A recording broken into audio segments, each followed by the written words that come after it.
I want to say a few words about my life in this broadcast, because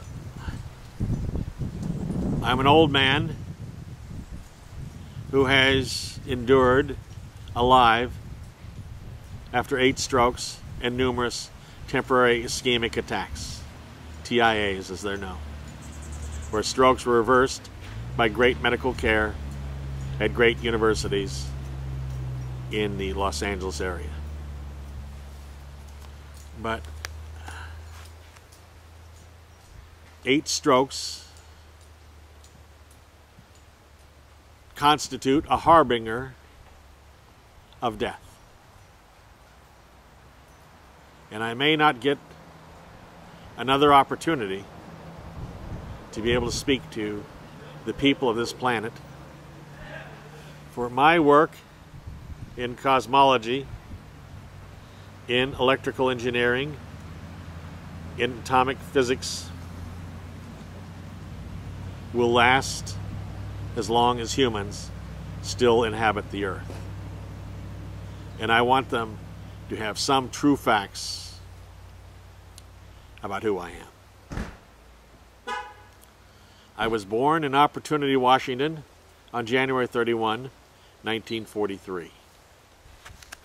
When I was 3 years old, the family moved to approximately 122-acre farm 10 miles up the Green River from Auburn, Washington, about 25 miles from the Mount Rainier, about 35 miles from Seattle, and 10 miles from Auburn, Washington, a small town. I grew up on this farm from the age of 3 until 18, and we had approximately 1/2 mile of the Green River running along one edge of our farm, the eastern edge. And so I had an idyllic place to grow up. And I know, in the course of nature and politics, that place where I grew up, now a county park, King County, Washington, will become a national monument. And I don't say that with any pride. I say it with a knowledge of how things work. Today, I might be the village idiot. I might be stark raving mad. I leave that for the viewers and history to judge. History won't judge me unless I'm telling the truth about my work. I know that for sure. But in 1950, I was tested for reading comprehension level, and I tested as having a college graduate's reading comprehension level. And in 1951, when I was in the 2nd grade at Auburn's George Washington Elementary School, I saw film over a period of many, many days. It was shown for about 15 minutes a day at lunchtime. And it was the day the earth stood still. That film, that viewing, is what started me on my quest to create spaceships by creating a method of powering spaceships when I was 7 years old. Actually 8 years old, I believe, because it was 1951 that film came out. In 1961, I graduated from Auburn High School and went to the University of Washington in Seattle. And I was enrolled there for 3 years. In 1964, I left there, just bored out of my mind at the speed of classes. I am at heart, and I always have been, an autodidact. I suffer classes badly. by the time that I was done with the first class on the first day, I had already read all of the course materials, and I used to have a photographic memory. The third stroke, which occurred about August 9th, 1996, took away my photographic memory and left me struggling to develop a merely photogenic memory. But that's life. And I've gotten part of my photographic memory back by a lot of hard work and a great deal of luck. And so I can sit here today and speak with a relative command of the English language. I totally lost my ability to read English on August 12th, 1996, with that stroke at the Bad Samaritan Hospital in Los Angeles, about half an hour after I'd been admitted. I had first gone there by cab at the direction of an eye doctor who knew that I'd had a stroke, and he wanted me not to drive, but he wanted me to catch a cab and go to the nearest general hospital, be examined in the emergency room, and have them call him. I did that as directed, but of course I went to the Good Samaritan Hospital, and I was at the triage point when the people decided that I was a drunk, I was high out of my mind, and so they had a policeman escort me outside the hospital and lock the door behind me. I was blind, but I felt my way around the building to the front again, got in to the building's front, to the triage area, and explained to them that I didn't know what was wrong with me, but I knew something was very wrong. That I was blind and something had happened to me, but I didn't know what. It turned out there was a woman doctor who was entering for her shift at that moment, saw me and told me to come in, put me in a bed in the emergency room, hooked me up to all the equipment, and about 20 minutes later I had my fourth stroke. But I've obviously lived. I have no complaints about it. But after 8 strokes now, several TIAs, I need to make some kind of recording to tell something about me that's from me, and it gives more than photographs and a couple of minor recordings that Albert Einstein was able to leave upon his death in 1955. And I only bring him up because my work has modified some of the work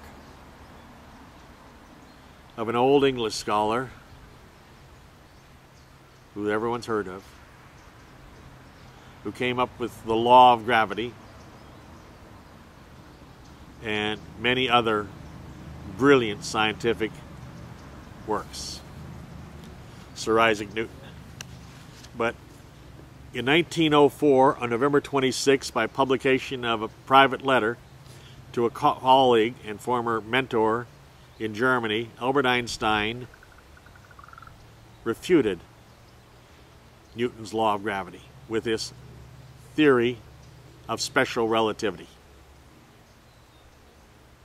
He also produced 3 other hammer blows against existing science. My published works now, and my practical scientific experiments in dark energy powered motors, generators, has now definitively changed the work and debunked partially the work of not only Newton, but of Albert Einstein, the greatest scholar that ever lived. I've simply tweaked the work of Einstein, who radically changed the work and added to the work of Sir Isaac Newton. But I have no apologies for being able to proclaim this is facts. I worked very, very hard, but I didn't create the fact that I had a 200 IQ as measured by my original test of IQ in the 10th grade by taking the Princeton Standard Test. I got every question right. I was proctor tested by a representative of the company running the testing and utilization of the Princeton Standard IQ test, and I didn't miss a question in the proctored test. One of their people in the room watching me throughout my test in the second case. I also got, in the Iowa Standard Test in the 3rd grade, a perfect score. I didn't miss a question. Stanford Binet test in the 7th grade, I did badly. I understand from memory that I only had 176. I took the ABC Standard Test of the United States Army. I scored a perfect test on that, 200 IQ.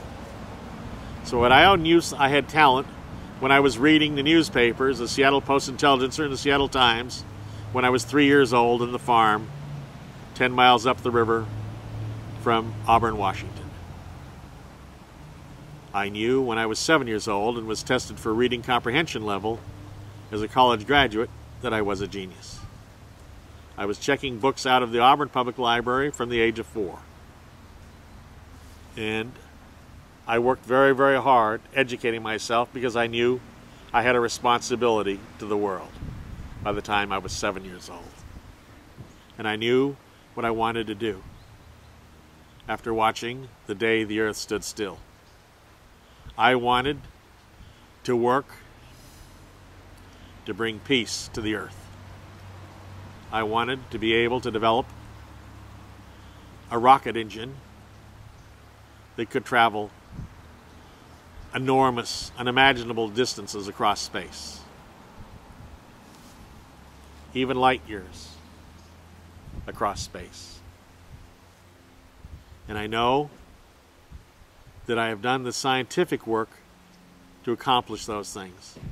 But between the scientific work and the acceptance of the science, which defies both Newton, Einstein, defies the laws of Michael Faraday, of Lentz, of too many others to quickly name, except for my own amusement. And I'm not that amused to do that today, but I've written them all out. They're in my writings on the internet. There are many places you can find my writings on the internet and my videos talking about my work on the internet. But those are my goals at 7. And in these last days, they are still my goals. I've done the scientific work to develop the machine. I've done the scientific work to develop the theory of everything that corrects Albert Einstein's work and that of all of his successors up to this point, and his predecessors. It's not something that makes me special, it's just a very unusual gift that I have worked very assiduously all my life to better and better and better. And today, I have done that amazing thing.